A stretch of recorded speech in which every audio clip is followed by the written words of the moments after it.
All right, let me hop over to Emmett and kind of this. It's not a new campaign. It's been vocalized now, like his prowess, the stats, the hey, the where is he? How do you how do you reconcile the season he's had, the numbers he's produced, given that arguably was the number one room that generated the most concern in the offseason, outside of probably D line? Yeah. Man, so full transparency, I love Emmett. And like as a person, as a player, I love the way his game's evolved too. He is so much more downhill. He's always had some wiggle to him, but this year it is about getting north and south. And I remember talking to him before the Michigan game.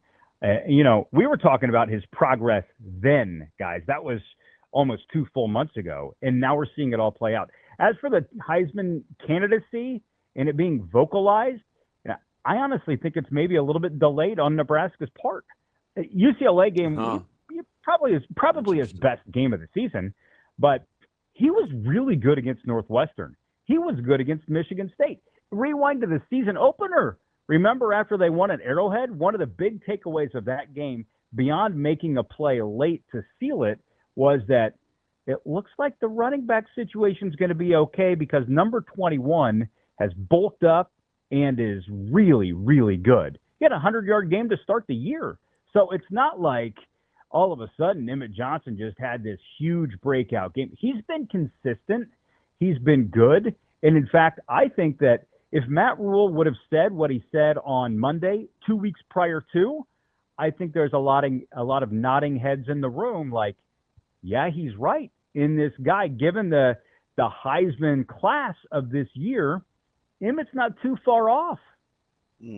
What do you think is a bigger strike against his candidacy? That Nebraska is no longer in the college football playoff hunt, or simply that he's a running back?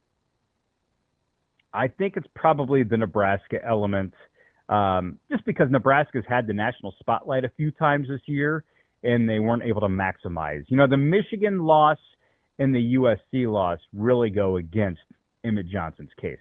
However, the USC game in particular, he was really good. He was the least of their problems.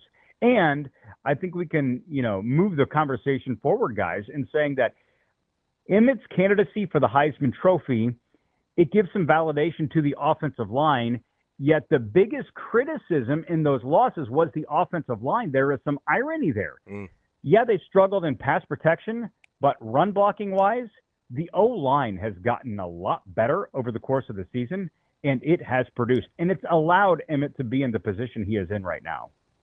So when you're taking a look at, let me, we're going to go to Penn State here. They shot their shot against Indiana. They've got one in between here. Do you have a way that this is supposed to look that would confirm or deny whatever you think it is about this football team before they kick off in 10 days or whatever it is? Is there a way that you expect this to look? That's complicated because it's TJ Lateef, and we only have one full game of TJ Lateef quarterbacking this offense. You said it. I didn't. I like it. I mean, it's true, right? Yeah. Like what they did against UCLA with TJ running the offense, does it look the same against Penn State? I think that the opponents are very different.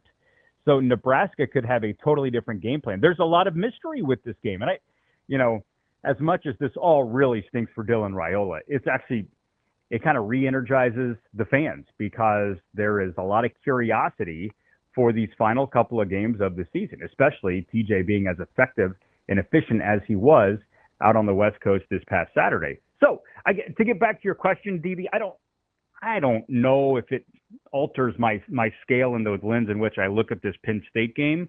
I think that they just need to stay simple. I think you can beat Penn State right now by not making mistakes. And I mean, that's pretty fascinating, right? You're going to ask a true freshman quarterback with one career start to not make mistakes. And that's exactly what Penn State is going to say that they want to do defensively, put pressure on him, rattle him, and try to get the ball out a couple of times.